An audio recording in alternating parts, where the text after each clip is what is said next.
បាទជំរាបសួរពុកម៉ែបងប្អូនទាំងអស់គ្នាថ្ងៃនេះដែរខ្ញុំចង់បង្ហាញអំពីរបៀបនៃការធ្វើការងាររបស់ខ្ញុំខ្លះៗបាទ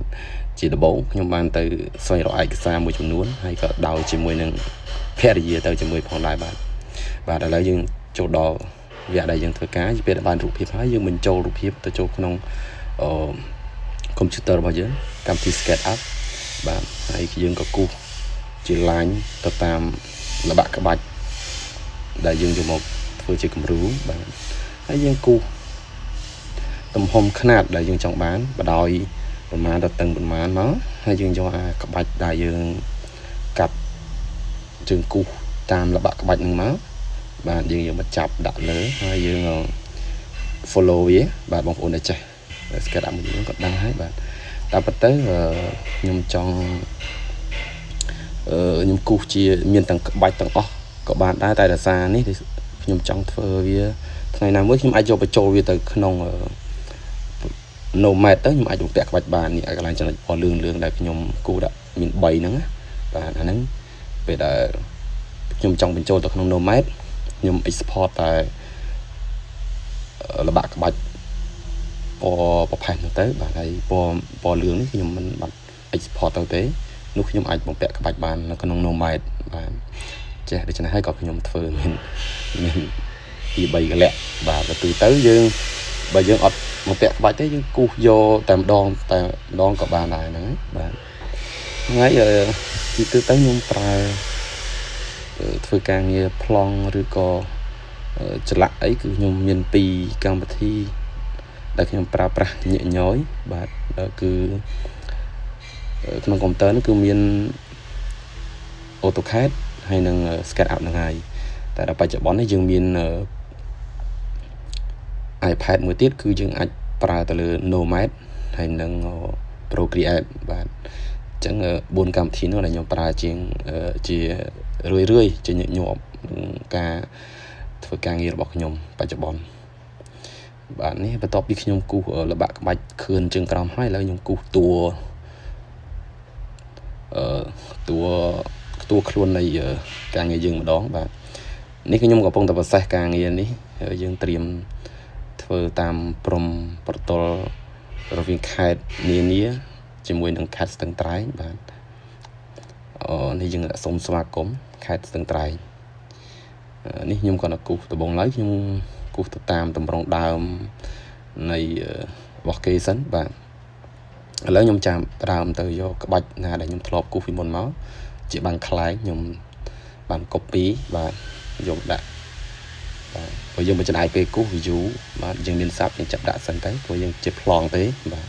ពេលយើងឆ្លាក់ក្បាច់តម្លើងជាក់ស្ដែងយើងធ្វើទៅតាមជាក់ស្ដែងទៀតណាបងប្អូនបាទនេះគឺយើងយកអ្វីដែលយើងធ្លាប់មានគំនូ 3D ពីមុនមកចាប់ដាក់បាទហ្នឹងហើយយើងចាប់មកហើយយើង scale វាមកតាមអ្វីដែលយើងមើលទៅសមមើលទៅស្អាតណាបាទហើយបងប្អូនមើលទៅបើថាស្ដាប់ការនិយាយរបស់ខ្ញុំទៅរៀងឆ្កងអីកុំប្រកាន់កុំខឹងអីណាតែសើខ្ញុំមិនសូវប្រកែកក្នុងការនិយាយទេបាទហើយវីដេអូនេះក៏ខ្ញុំមិនបានបង្រៀនឲ្យអត់អន់ដែរគ្រាន់តែយើងចង់បញ្ចេញវោហារស័ព្ទខ្លះកុំឲ្យយើងបង្ហោះវីដេអូទៅស្ងាត់ហើយបើយើងដាក់ភ្លេងទៅខ្លាចវាជាប់ copyright បាទបើយើងជាប់ copyright ទៅយើងលុបទៅវាស្ដាយវីដេអូយើងនៅខំធ្វើហើយត្រូវលុបចោលហ្នឹងហើយពេលយើងយកបាំងខ្លាញមកយើងចង់ដាក់ឆ្វេងស្ដាំមុខក្រោយតែវាអត់មានអាចន្លោះកដាលវាណាហ្នឹងហើយយើងចង់ធ្វើដូចបើយើងធ្វើជាក់ស្ដែងវាដូចយើងនេះដូចជាឥដ្ឋអញ្ចឹងយើងរៀបឥដ្ឋខាងក្នុងដូចជាដបូលអញ្ចឹងយើងបាំងខ្លែងមុខក្រោយទៅហ្នឹង SketchUp ខ្ញុំបើជាទៅខ្ញុំគ្រាន់តែប្រើក្នុងការងារជីវកម្មរបស់ខ្ញុំបច្ចុប្បន្ននេះគឺខ្ញុំអត់ទលំទលាយទេខ្ញុំមិនសូវប្រកែកទៅលើ SketchUp ទេគាត់អាចយើងធ្វើការងារពាក់ព័ន្ធនឹងការងាររបស់យើងបច្ចុប្បន្ននេះបានតែធ្វើបែបលក្ខណៈថា level មិន level pro គេទេធ្លាប់បងសាលាបងលុយថ្លៃសាលាគេដែរតែមិនដែលបានទៅរៀនទេបងហើយចោលយើងរវល់ការងារទៅចិត្តចង់ចេះតែមិនមានពេលរៀន កាលពីនៅរៀននៅជានិស្សិតវិញយើងមានពេលរៀនតែយើងអត់មានប្រាក់រៀនដើម្បីយើងចាប់ដល់មានប្រាក់រៀនយើងមានការងារបានយើងមានប្រាក់រៀនតែដល់យើងមានការងារទៅយើងបែរតែជាអត់មានពេលវេលារៀនវិញទៅវិញដូច្នេះហើយការធ្វើការងារប្រសេសការងារខ្ញុំមួយគឺខ្ញុំបដោតទៅលើគ្រូរបស់ខ្ញុំគឺ social media ហ្នឹងហើយបាទទៅលើ YouTube ហ្នឹងជាចម្បងបាទខ្ញុំ search រកបច្ចេកទេសអំពីការពុតអំពីការកាត់អំពីការបូឡែនអីចឹងទៅភូលអីចឹងទៅយើងដំបូងខ្ញុំមិនសូវចេះទេហ្នឹងហើយតែយើងព្យាយាមធ្វើការងារនឹងដដែលទៅមួយឆ្នាំទៅ2ឆ្នាំយើងដូចការងារមករៀនមនុស្សអញ្ចឹងបងប្អូនហ្នឹងហើយនេះដោយសារតម្រងអក្សររបស់យើងវាមាន2ជួរទេសូមស្វាគមន៍ខេត្តស្ទឹងត្រែងដូច្នេះហើយយើងយកតម្រង form មួយបែបជាចតុកោណផ្ដេកវិញយើងអត់យកបឆោទេតួខ្លួននៃស្លាកហ្នឹងហើយនេះដូចគ្នាដែរអក្សរនេះក៏ខ្ញុំបានគូសមាន file ស្រាប់ហើយរួចពីមុនមកដូច្នេះខ្ញុំគ្រាន់តែ copy paste យកមកដាក់ទេបងប្អូនបាទ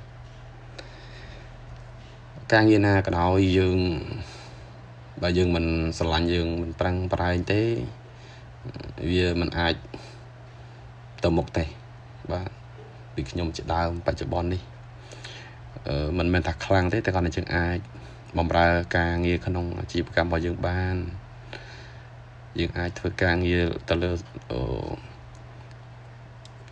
ប្រព័ន្ធ digital មិនថា computer ឬក៏ iPad ទេយើងធ្វើការងារតទៅនឹងអាជីវកម្មសកម្មរបស់យើងអាចធ្វើបានបងប្អូនបាទឲ្យយើងចេះឲ្យល្អិតល្អន់ចេះទាំងគ្រប់សពមិនអាចចេះបានទេគ្មានពីណាអាចចេះបាន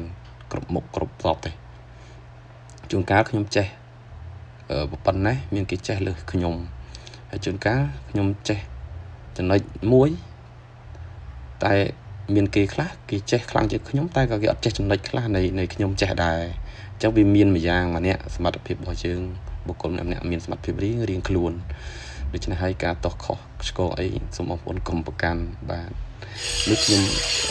និយាយទៅបច្ចុប្បន្នការងារយើងអាចថាយើងមានពេលវេលាគ្រប់គ្រាន់ក្នុងការធ្វើការងារជាងជំនាន់មុនយើងបាត់រកឯកសារយកណាយើងមិនដឹង search មិនដឹងទៅរកនៅទីណាទេបើត្រូវចង់បាននេះជាជំនាន់មុនគ្រូខ្ញុំក៏ធ្លាប់ប្រាប់ថាទៅដល់ប្រាសាទទៅដល់វត្តអារាមបុរាណអីចឹងទៅតែបច្ចុប្បន្នជួនកាលយើងហត់ទៅទេយើងអាចមានបងប្អូនសិល្បករយើងគាត់បកកាយគាត់ខ្លាំងគាត់បង្ហោះស្នាដៃការងាររបស់គាត់ទៅយើងអាច save យើងអាច screenshot យើងអាចមើលរបស់គាត់នឹងទុកក្នុងទូរស័ព្ទដៃរបស់យើងអាចមកធ្វើតាមរបស់គាត់ដូចបច្ចុប្បន្នហ្នឹងខ្ញុំនិយាយទៅគឺគ្រូរបស់ខ្ញុំគឺសឹងនៅគ្រប់កន្លែងនៅក្នុងទូរស័ព្ទដៃហ្នឹងមានសិស្សច្បងសិល្បករគាត់បកកាយខ្លាំងខ្ញុំតែញ៉ា save ស្នាដៃរបស់គាត់មកទុកធ្វើមកឆ្នៃតាមលំនាំរបស់គាត់អញ្ចឹងទៅហើយមិនថាសិស្សច្បងជាការសិស្សប្អូនក៏គាត់ខ្លាំងគាត់បកកាយក៏យើងយករបស់គាត់មកដូចគ្នាអញ្ចឹងបាទ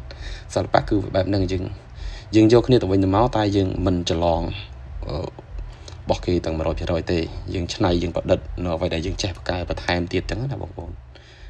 វីដេអូនេះផងដែរក៏សូមបញ្ចប់តែប៉ុណ្ណឹងបាទអរគុណច្រើនបងប្អូនសម្រាប់ការតាមដានទស្សនារហូតដល់ចប់បាទសូមជម្រាបលាសុខសប្បាយ